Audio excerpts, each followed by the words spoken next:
बच्चों class 11th कितनी पढ़ाई हो रही है? हो रही है या नहीं हो रही है? हाँ, पूछ नहीं रहे हैं आप लोग क्वेश्चंस। जब तक आप क्वेश्चंस नहीं पूछेंगे तो हमें कैसे मालूम चलेगा कि कितनी पढ़ाई हो रही है ना?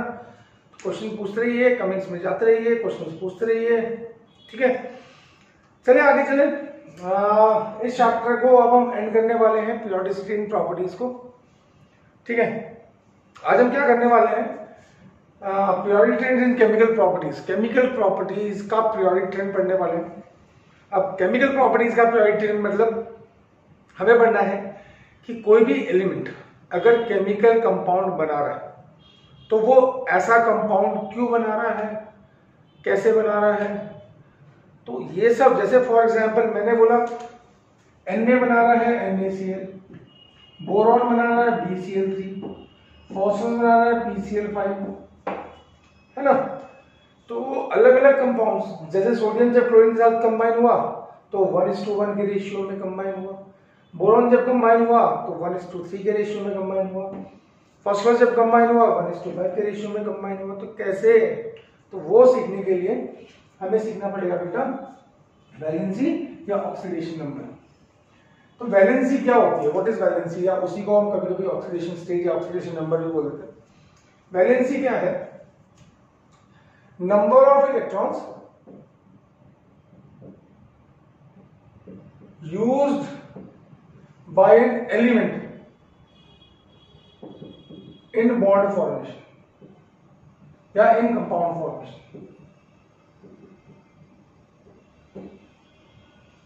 क्या बोला गया मैंने कि कोई भी एलिमेंट कितने इलेक्ट्रॉन यूज करेगा, कोई भी एलिमेंट कितने इलेक्ट्रॉन यूज करेगा जब वो बॉन्ड बनाएगा या कंपाउंड बनाएगा, दैट्स कॉल्ड द वैलेंसी। यहां से समझ में आया? अब वैलेंसी निकालें कैसे, हमें कैसे पता? तो वैलेंसी निकालने के दो रूल हैं। A rule, valency is equal to group number, जो भी उनका ग्रुप नंबर है वो, या आप ऐसे बोल सकते हैं number of electrons in the valence. और दूसरा रूल क्या है? ठीक है, 8 minus number of valence electrons.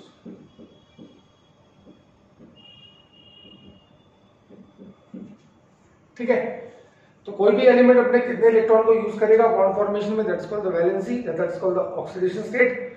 निकाले कैसे? हमने बोला दो रूल्स, ठीक है। अब हम इनको पीरियोडिक टेबल पे अप्लाई करते हैं बेटा। उसकी हेल्प से हम केमिकल प्रॉपर्टीज के बारे में, नेचर ऑफ कंपाउंड्स के बारे में बहुत कुछ जानेंगे, ठीक है। अब हम पहले आते हैं एस और पी ब्लॉक पे।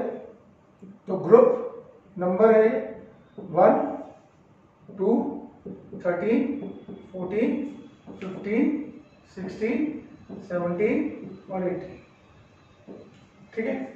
अब यहां पे लिख रहा हूं इनका इलेक्ट्रॉनिक कॉन्फ़िगरेशन, इलेक्ट्रॉनिक कॉन्फ़िगरेशन, और यहां पे लिख रहा हूं मैं वैलेंसी, ठीक है। इसका होगा NS1, इसका NS2, ठीक है। 13 का NS2 NP1, ठीक है, या NS2 NP2, NS2 NP3, NS2 NP4, NS2 NP5, NS2 NP6, ठीक है। अब इससे पहले कि मैं आगे जाऊं, एक नोट, एलिमेंट्स कंबाइन क्यों होते हैं? अभी आप केमिकल बॉन्डिंग पढ़ेंगे तो उसमें डिटेल में पढ़ेंगे। देखो, एलिमेंट्स कंबाइन होते हैं कंपाउंड्स बनाने के लिए, और कोई भी एलिमेंट ज्यादा स्टेबल तब होता है जब वो कंपाउंड बना ले। और कंपाउंड बनाने के लिए एक रूल है जिसको बोलते हैं ऑक्टेट रूल। वो ये चाहता है कि उसके वैलेंस शेल में 8 इलेक्ट्रॉन्स पूरे हो जाए। कितने इलेक्ट्रॉन्स? 8 इलेक्ट्रॉन्स, ठीक है। एवरी एलिमेंट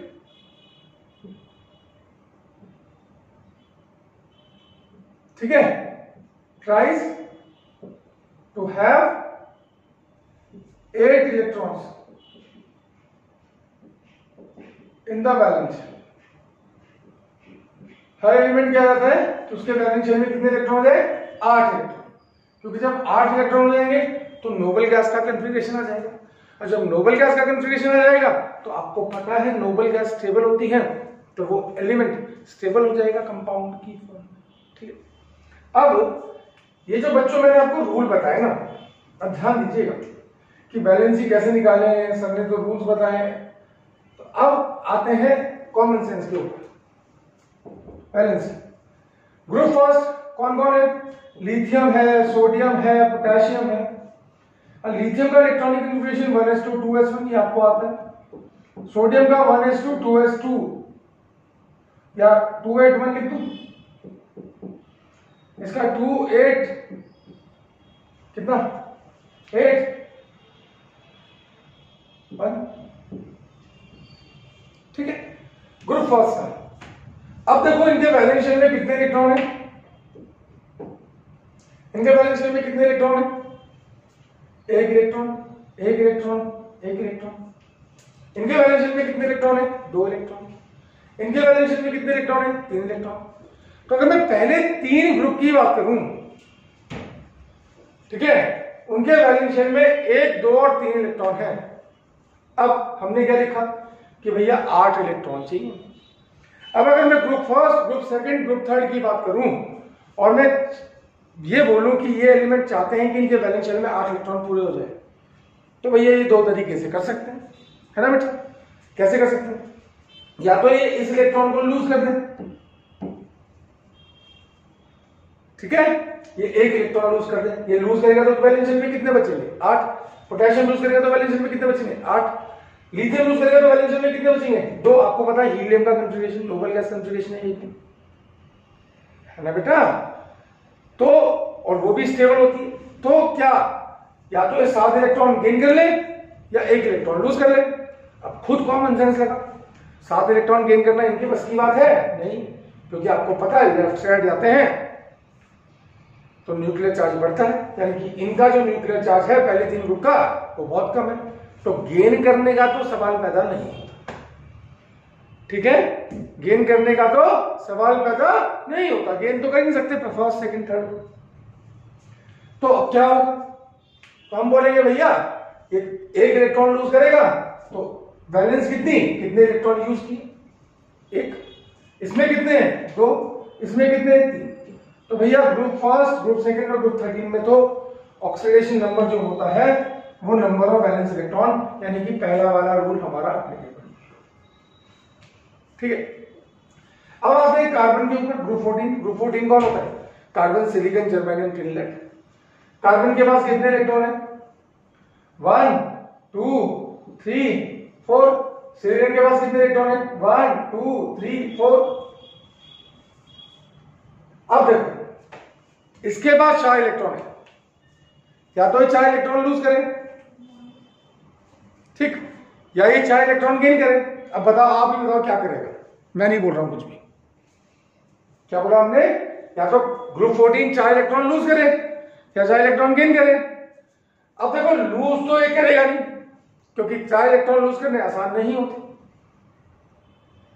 ठीक है, 4 इलेक्ट्रॉन गेन करने के लिए न्यूक्लियस के अंदर बहुत ज्यादा ताकत चाहिए, उतनी ताकत तो सिर्फ ग्रुप 17 और ग्रुप 16 और 17 के पास होती है, ताकत भी नहीं। तो कार्बन क्या करेगा या ग्रुप 14 क्या करेगा, ना तो वो इलेक्ट्रॉन लूज करेगा ना वो इलेक्ट्रॉन गेन करेगा, वो इलेक्ट्रॉन शेयर करेगा। क्या करेगा, शेयर करेगा।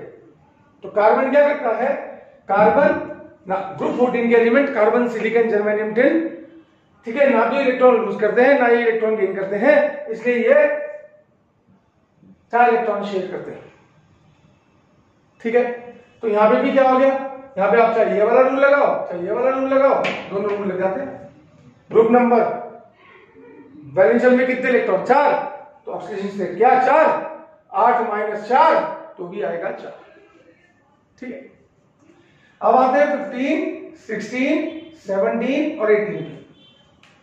अब इनके वैलेंस शेल में क्या है, आपको पता है यहां पे नाइट्रोजन फैमिली, और आपको पता है 15, 16, 17 में जब हम आते हैं तो ज्यादातर नॉन मेटल्स हमें मिलते हैं।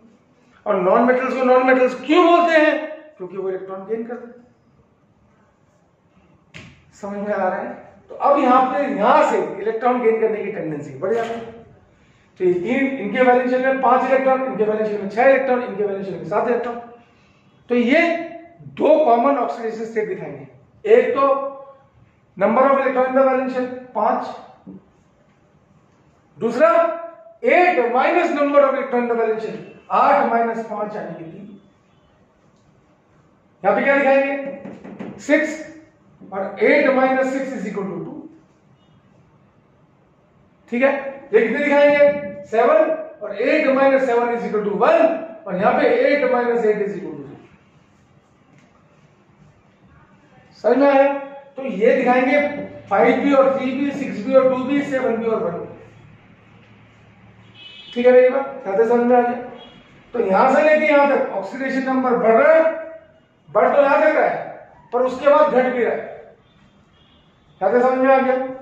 तो हम क्या बोलेंगे, क्या रूल सीखा आपने, क्या रूल सीखा? बस यही से करना बेटा, ज्यादा टाइम वेस्ट नहीं करना। क्या रूल सीखा कि पहले 4 में जितना वैलेंस शेल में इलेक्ट्रॉन होंगे उतना ही ऑक्सीडेशन नंबर होगा। उसके बाद वैलेंस शेल के इलेक्ट्रॉन तो काउंट करोगे पर 8 माइनस सेकेंड वाला रूल भी ऑपरेशन में आ जाएगा, यानी कि 8 minus number of valence electron. मेरे ख्याल से समझ में आ गया? हाँ या ना? अब देखो, अब कुछ एक्सेप्शंस पे आते हैं। तो मेरे ख्याल से ऑक्सीडेशन नंबर समझ में आ गया। ऑक्सीडेशन नंबर में ज्यादा टाइम वेस्ट नहीं करना है, इजी टॉपिक है, आगे यूज होगा।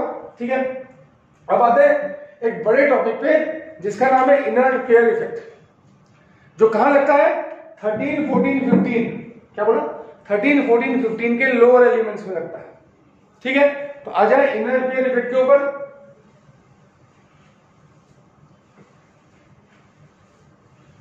अब देखो, ये बहुत बड़ा टॉपिक है बेटा, वैलेंसी से रिलेटेड टॉपिक ही है पर बहुत बड़ा टॉपिक है। इसको बोलते हैं इनर्ट पेयर इफेक्ट। ठीक है, और ये कहां लगता है? Lower members of group 13, 14, 15। ठीक है, अब मैं ग्रुप 13 यहां पे लिख रहा हूं, यहां पे ग्रुप 14 लिख रहा हूं। दो आपको ग्रुप दिखा देता हूं तो आपको समझ में आ जाएगा। ये है boron, aluminium, gallium, indium, thallium, 5, 13, 31, 49, 81। ठीक है, ग्रुप 14 कौन है? Carbon, silicon, germanium, tin, lead, 6, 14, 32, 50 और 82। मेरे ख्याल से हमारे पास समझ में आ गई। अब इनके हम इलेक्ट्रॉनिक कंफिगरेशन जरा लिख लेते हैं फटाफट। यहां पे आएगा हीलियम, ये आपको सिखा रखा है, 2s2 2p1।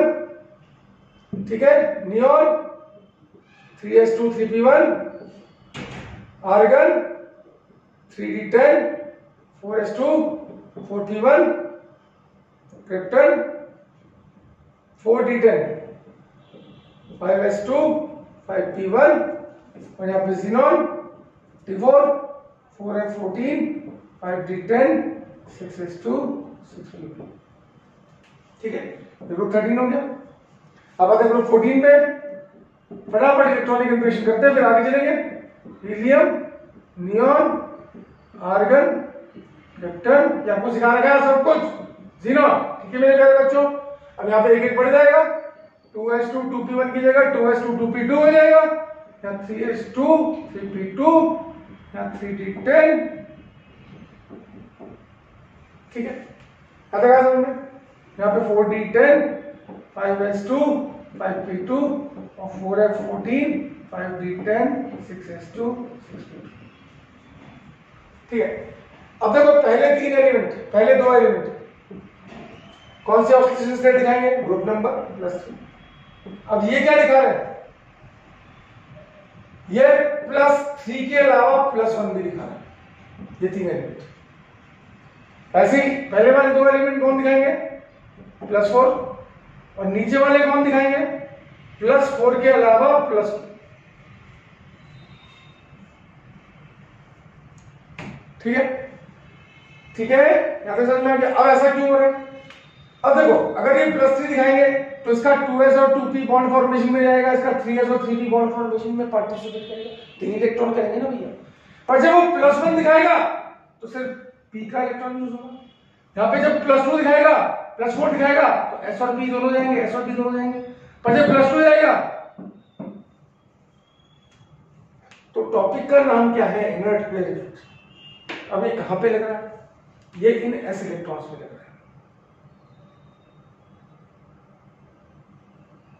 अगर +1 दिखाएगा, +1 क्यों दिखाएगा? क्योंकि s ऑर्बिटल का इलेक्ट्रॉन बॉन्ड फॉर्मेशन में पार्टिसिपेट करने से मना करता है। मना मतलब इनर्ट हो जाता है, इसलिए इसको बोलते हैं इनर्ट पेयर इफेक्ट। ठीक है, ऐसे यहां पे भी क्या, ये 4s, ये 5s, ये 6s, ये बॉन्ड फॉर्मेशन में पार्टिसिपेट करने से कम कर देता है या मना कर देता है नीचे से। ठीक है, अब क्या है? अब देखिए यहां पे क्या है, डाउन द ग्रुप जा रहे हैं तो क्या हो रहा है? डी आ रहा है, डी आ रहा है, डी और एफ आ रहा है। यहां पे भी डी आ रहा है, डी आ रहा है, डी और एफ आ रहा है। तो ग्रुप 13, 14, 15 के जो आखिरी के 3 एलिमेंट्स हैं उनके इलेक्ट्रॉनिक कॉन्फ़िगरेशन में डी और लास्ट में एफ आता है, अपने साथ पुअर शील्डिंग इफेक्ट लाता है। क्या लाता है? Poor shielding effect. अब शील्डिंग इफेक्ट किसका पुअर है? आपको पता है सबसे ज्यादा शील्डिंग इफेक्ट एस का होता है, फिर पी का होता है, फिर डी का होता है, फिर एफ होता है। ये पढ़ रखा है ना? यानी कि डी का पुअर शील्डिंग इफेक्ट है। तब क्या होगा? इसके न्यूक्लियस और 4s के बीच में फोर्स ऑफ अट्रैक्शन बढ़ जाएगा, इसके न्यूक्लियस और 5s के बीच में फोर्स ऑफ अट्रैक्शन बढ़ जाएगा, इसके न्यूक्लियस और 6। भाई डी का पुअर शील्डिंग इफेक्ट है तो डी क्या करेगा?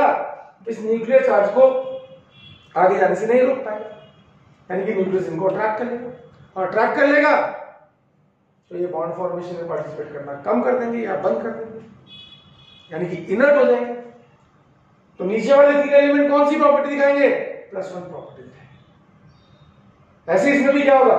इसका न्यूक्लियस इस 4s को अट्रैक्ट करेगा, इसका न्यूक्लियस 5s को अट्रैक्ट करेगा, इसका न्यूक्लियस 6s के इलेक्ट्रॉन को अट्रैक्ट करेगा। क्यों? क्योंकि उससे पहले 3d आ गया, अपने साथ पुअर शील्डिंग इफेक्ट ला गया और न्यूक्लियस और s के बीच में फोर्स ऑफ अट्रैक्शन बढ़ा गया, यानी कि s का बॉन्ड फॉर्मेशन में पार्टिसिपेट करना मुश्किल बना गया, यानी कि s जो है अब बॉन्ड फॉर्मेशन में पार्टिसिपेट करना कम कर देंगे, यानी कि वो इनर्ट हो जाएंगे। इसको बोलेंगे इनर्ट पेयर इफेक्ट। जल्दी देखो, आया समझ में? तो अगर मुझे बोला जाए what is inert pair effect, what is inert pair effect? The reluctance of s orbital electron to participate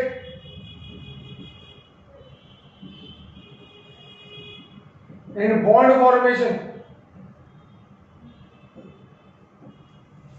on moving down the group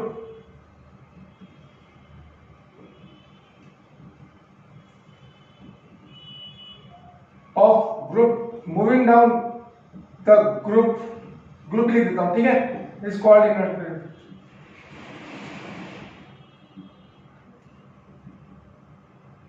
क्या बोला मैंने? रिलक्टेंस। रिलक्टेंस मतलब मना करना, भैया मैं नहीं कर रहा हूं, कर ले जो करना है, ठीक है ना? रिलक्टेंस, किसका रिलक्टेंस? एस ऑर्बिटल के इलेक्ट्रॉन का। क्या? बॉन्ड फॉर्मेशन में पार्टिसिपेट करने से मना करना। ठीक है, ठीक है, ठीक है। तो हम क्या बोलेंगे? इनर्ट हो गया वो, तो बॉन्ड फॉर्मेशन में पार्टिसिपेट नहीं कर रहा है, तो उसको बोलेंगे इनर्ट पेयर इफेक्ट। क्या तुम नोट हो गया? अब कॉज क्या है? कॉज क्या है? कॉज क्या है? कॉज क्या है? Cause of inert pair effect. बोलो जल्दी बोलो, क्यों हो रहा है इनर्ट पेयर? किसमें हो रहा है? आखिरी के 3 एलिमेंट्स में, ग्रुप 13, 14, 15 में। और क्यों हो रहा है? क्योंकि आखिरी के 3 एलिमेंट्स जब आते हैं तो उनके इलेक्ट्रॉनिक कॉन्फ़िगरेशन में डी और एफ आते हैं, इसमें इन दोनों में डी और लास्ट वाले में एफ भी आता है, और अपने साथ पुअर शील्डिंग इफेक्ट लाता है, न्यूक्लियस और वैलेंस इलेक्ट्रॉन के बीच में फोर्स ऑफ अट्रैक्शन बनाता है, उनका बॉन्ड फॉर्मेशन में पार्टिसिपेट करना मुश्किल बनाता है, इसलिए वो लोअर ऑक्सीजन स्टेट दिखाते हैं। समझा? ठीक है, तो cause of inert pair effect is the poor shielding effect of d and f orbitals which comes in the electronic configuration, इसी मतलब electronic configuration of lower elements. ऊपर वाले दो में नहीं, जैसे बोरोन एल्यूमिनियम कौन से दिखाएंगे +3, कार्बन सिलिकॉन कौन से दिखाएंगे +4, कितना है ये दोनों इलेक्ट्रॉन पार्टिसिपेट करेंगे। पर इनर्ट एलिमेंट कहां लगेगा, सिर्फ आखिरी के 3, ठीक है। तो आखिरी के 3 एलिमेंट्स में डी आता है, फोर्स हीटिंग इफेक्ट लाता है, न्यूक्लियस और एटम उसके बीच में फोर्स ऑफ अट्रैक्शन बनाता है, ठीक है, और इसी को बोलते हैं इनर्ट इफेक्ट। इसकी वजह से नीचे वाले एलिमेंट्स की लोअर ऑक्सीडेशन स्टेट दिखाने की टेंडेंसी बढ़ जाती है। +3 दिखा देते हैं ऊपर वाले, नीचे वाले +1, +4 दिखा देते हैं ऊपर वाले, नीचे वाले +2। समझ में आ गया? तो मेरे ख्याल से ये टॉपिक क्लियर हो गया। अगले में मिलते हैं डायगोनल रिलेशनशिप और एनोमलस बिहेवियर में। तब तक के लिए वीडियो देखिए, ठीक है। Thank you so much for watching.